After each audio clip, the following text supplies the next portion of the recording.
Podem pegar as pedras, podem acender as suas tochas para me perseguir, porque sim, eu estou aqui para falar mal da sua ídola, para falar mal da Carmen Miranda da nova geração, para falar mal da Arlequina brasileira. Na verdade, eu não tô aqui para falar mal dela especificamente, mas é porque recentemente saiu aí na Netflix um novo documentário que aborda a vida da Anitta, né? Ele se chama Larissa, o outro lado de Anitta. E eu, como sou um pesquisador, né? Um curador aí da sétima arte, presto esse serviço à comunidade, estou aqui para compartilhar com vocês as minhas impressões sobre essa belíssima obra, esse lindíssimo documentário.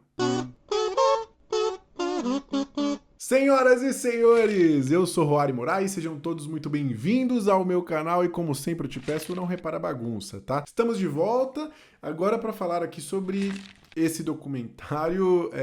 Vai ser até difícil organizar meus pensamentos aqui, porque eu tenho muita coisa para falar sobre ele. É importante eu contextualizar que eu não odeio a Anitta, pelo contrário, eu acho ela uma baita artista, acho que ela tem uma carreira impressionante, ela é uma empresária incrível, inclusive eu acho as músicas dela legais, assim, tem uma ou outra que eu gosto de verdade, assim, eu acho que as músicas dela são muito boas, ela tem uma carreira incrível, e eu também gosto muito do gênero de documentário, então junta essa curiosidade pela artista em si, né, por toda a história dela, a gente quer saber mais sobre essa personagem, é uma personagem que é bem polêmica, né, que é desbocada e tal, então um documentário que já tinha muito potencial nesse sentido, e eu também gosto do gênero, então, assim, tinha tudo para dar certo essa combinação aqui, mas, meus amigos, não deu. E aqui eu quero propor um exercício pra gente tentar identificar por que esse troço deu tão errado. Claro, na minha opinião. Inclusive, eu fico na dúvida, será que a galera que é muito fã da Anitta vai assistir isso aqui, vai gostar muito e vai se emocionar? Talvez, mas como não foi o meu caso, eu vim aqui para compartilhar com vocês esse sentimento de frustração, eu diria. E eu acho que o ponto principal disso, inclusive, para mim, é esse tal de Pedro Cantelmo. Guarde esse nome porque eu acho que ele é um nome muito importante para o que a gente vai falar aqui hoje. Pedro Cantelmo é um profissional aí do audiovisual, segundo minhas pesquisas ele tem mais de 10 anos de experiência, é o fundador da produtora Serra Negra, e pelo que eu andei pesquisando aqui, essa produtora faz mais materiais aí publicitários, né? Não encontrei algum outro longa que foi dirigido pelo Pedro Cantelmo aqui, mas é ele quem dirige o documentário da Anitta, ele também é acreditado como diretor de fotografia. Eu não sei o quanto ele participou da parte de edição, do roteiro, escolha de cenas e tudo mais. Mas, segundo o que é dito aqui no filme, Pedro Cantelmo foi convidado pela própria Anitta para fazer esse filme pelo histórico que os dois têm juntos, né? O Pedro também cresceu lá na comunidade onde ela nasceu, de Honório, se eu não me engano. Eles dois são de lá, ele é um antigo crush da Anitta, eles tiveram uma paixonite ali na adolescência, uma coisa que, pelo que eles dizem lá, não foi muito bem resolvida, ficou no ar, aquele romance que nunca aconteceu. Então, supostamente, esse cara seria a pessoa ideal para acessar a Larissa, que outras pessoas não conseguem acessar, né? A Larissa lá daquela comunidade, a Larissa, aquela criança. E esse cara veio para nos trazer esse lado que até então nunca tinha sido mostrado, né? Um cara que teria esse acesso tão privilegiado poderia extrair da Anitta ou da Larissa muitas histórias e tirar essas camadas ali que protegem as vulnerabilidades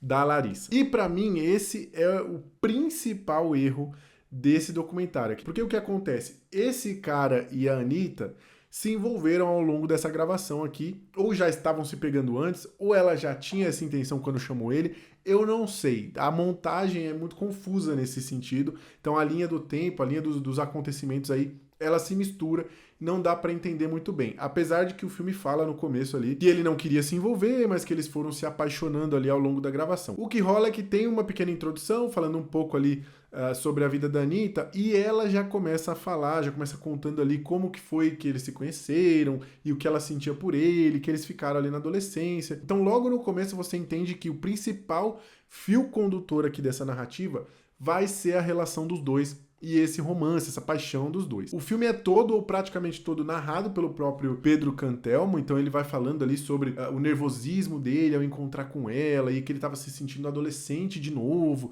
e que ele tinha que pensar o que ele ia falar. Cara, tudo isso no papel é muito bonito. O problema é que, como as coisas acontecem muito rápido, esse relacionamento ele não parece genuíno, vamos dizer assim. É difícil que a gente assistindo sem ter esse background todo, a gente tá tendo os primeiros contatos com esse Pedro e, enfim, com essa relação deles, é difícil a gente acreditar nesse amor, nessa coisa tão forte, né? Nessa coisa que tava tão enraizada neles ali. Fica parecendo mais um peguete da Anitta que apareceu ali, e aí como você não consegue se apegar tanto àquele casal, e como esse filme perde muito tempo falando sobre essa dinâmica dos dois, essa relação dos dois, acabou ficando pra mim uma coisa extremamente artificial, assim, uma coisa forçada, extremamente roteirizada. E aí que tá o primeiro ponto que eu queria deixar claro aqui. Talvez você tenha uma experiência incrível assistindo esse documentário, e eu acho que o X Factor que vai definir isso é justamente o quanto você vai se envolver e acreditar nessa relação aqui. Porque, por exemplo, tem muitas cenas deles conversando em quartos de hotéis, tem uma cena em que ela dá um banho nele, por exemplo, e mostra lá eles tomando banho e ela dando um banho nele. E aí o quanto você vai se envolver com essa relação que vai definir o significado por trás dessa cena. Se você conseguir comprar essa ideia desse amor profundo e o quanto eles estão apaixonados e o quanto eles esperaram a vida toda por aquilo, aquele banho vai ter um significado completamente diferente do que teve pra mim enquanto eu assistia, que pareceu muito uma cena só pra mostrar eles pelados e, enfim, o quanto eles são transantes. E eu não quero soar conservador aqui, eu não tenho nenhum problema das pessoas aparecerem peladas em cena de sexo em filme, né? Que os jovens agora têm problema de ver o povo transando. Não tenho nada disso, pode ter, não tenho nenhum problema com isso. Por um lado, eu acho massa essa postura da Anitta de falar mesmo que ela gosta de transar, que ela já fez isso, que ela já fez aquilo, porque ela tem essa plataforma gigantesca, né? Ela fala com o mundo inteiro. E, pô, você tem uma mulher empoderada falando de que tem que transar mesmo, que tem que sentir tesão mesmo. Por outro lado, a gente tá assistindo um filme que foi dirigido por um cara, ele é narrado por um cara, tudo sob a ótica de um cara que aparentemente desde quando chegou queria pegar a Anitta. Ele gravou esse filme aqui com uma mão na pica e a outra na câmera. Hein? Inclusive, já fica a minha crítica aqui a respeito dos aspectos técnicos desse filme. Tem algumas cenas que elas são desnecessariamente tremidas. O cara não conseguiu pedir pra Anitta lá pra Netflix comprar um estabilizador. O foco às vezes é cagado. Parece muito que ele tá filmando com o celular, mas às vezes você vê no reflexo ele tá com a puta de uma câmera. Deve ser uma Blackmagic, sei lá. É uma câmera zona de cinema e em alguns momentos a câmera não condiz com isso. Mas brincadeiras à parte, a gente vê aqui uma Anitta, ela no quarto com pouca roupa, às vezes nenhuma roupa, sob a ótica de um cara que claramente quer transar com ela. Então é difícil você não ter a sensação de que ela tá sendo aqui extremamente sexualizada e, enfim, apresentada sob uma ótica masculina, uma ótica de desejo, uma ótica ali dela sendo a sex symbol. E eu acho que a grande maioria das pessoas que vai assistir esse documentário não tá procurando necessariamente isso. Quando eu falo que isso é frustrante, é porque, pesquisando, por exemplo, aqui para fazer esse roteiro, muitas das notícias que apareceram eram falando: conheça Pedro Cantelmo, saiba quem é Pedro Cantelmo, a fé de Anitta. Então o foco dessa produção acabou ficando com ele, né? Tem cenas aqui nesse filme, e aí que eu fico naquelas, né? Será que essa cena precisava ir pro corte final? Quem foi que fez a escolha e achou que aquela cena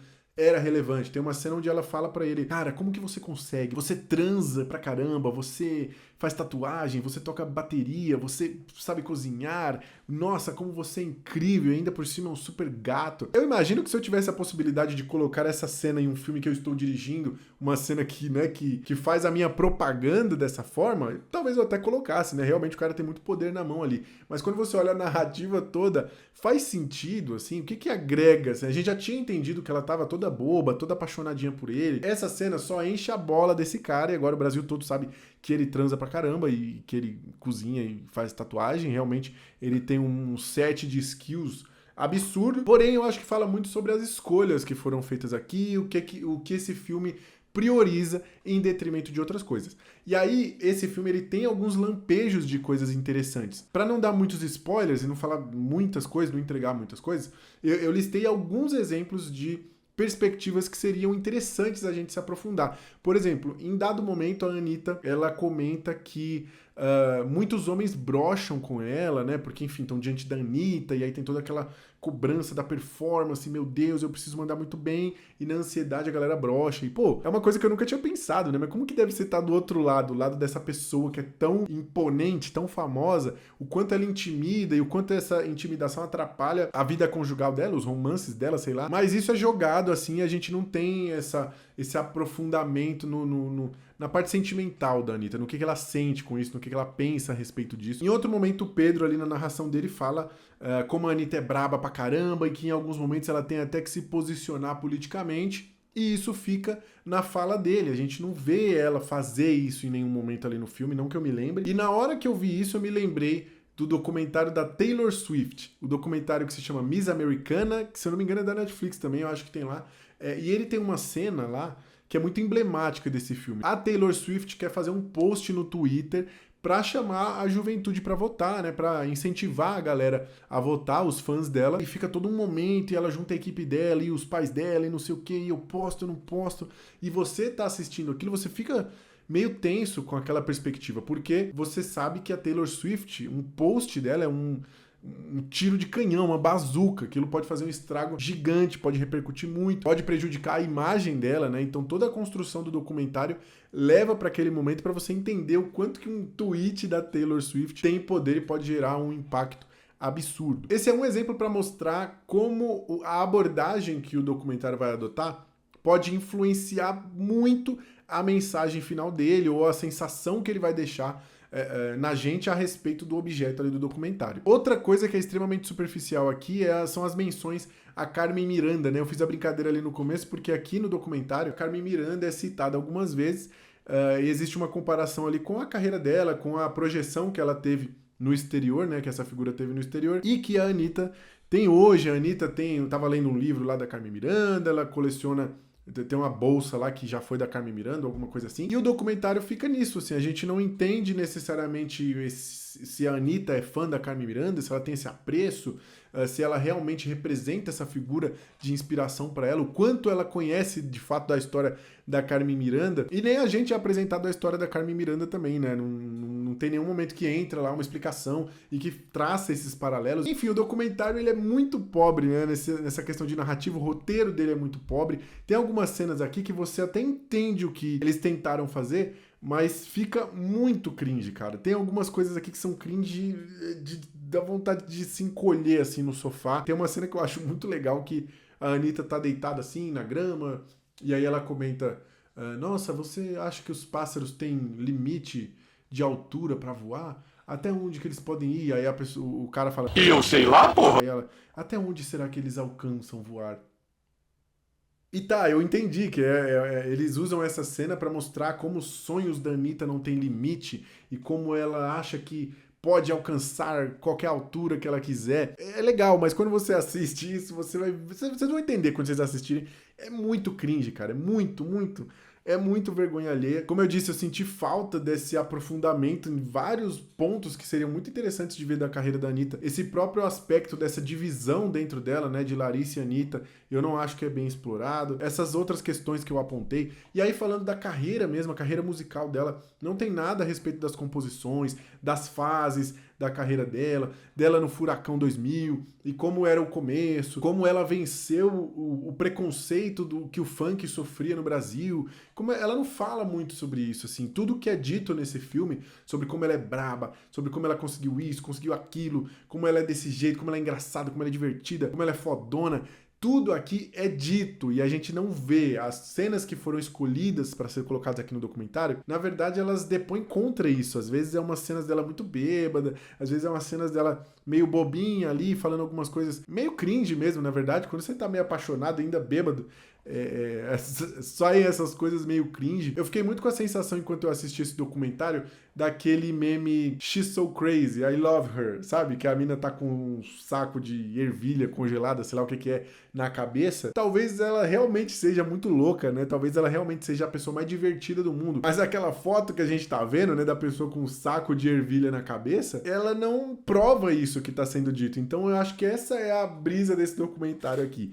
A sensação é essa. Tudo que é dito, tudo bem que a gente sabe de muita coisa a Anitta já validou ao longo da carreira. E inclusive tem 2 documentários lá na Netflix da Anitta. Eu assisti só o Made in Honório, né? Que é um documentário, acho que de 2020, mas tem um outro que se chama Vai Anitta, que é de 2018, se eu não estou enganado. São 2 documentários que saíram antes e, bom, eu não assisti o Vai Anitta, mas o Made in Honório eu posso garantir que ele faz um trabalho muito melhor em mostrar essas diferentes facetas da Anitta. Então, se você quer assistir um documentário sobre ela e não quer ficar com essa sensação de she's so crazy, sabe, igual o do meme, assiste esses documentários, eu acho que eles são bem mais competentes em apresentar pra gente um outro lado dessa artista. Esse documentário especificamente aqui, eu acho que é um desserviço pra ela. Não tem como não dizer que esse filme aqui, eu acho que fica melhor pra esse tal de Pedro do que pra própria Anitta, infelizmente. E é por isso, senhoras e senhores, que eu vou dar a nota pra esse filme de 3.2. Assim, nem pensei muito, é a nota que eu joguei aqui e vai ser isso. E eu quero que você me conte agora, se já assistiu esse documentário da Anitta, o que você acha deste filme aqui? Você vai assistir? Enfim, você acha que eu esculhambei muito? Você tá com raiva de mim por você ser fã da Anitta? Comenta aí, independente do que você tem pra dizer, porque isso gera engajamento e ajuda muito o meu vídeo. Certo? Obrigado aí pela sua audiência. A gente se vê numa próxima e eu espero que falando de um filme melhor.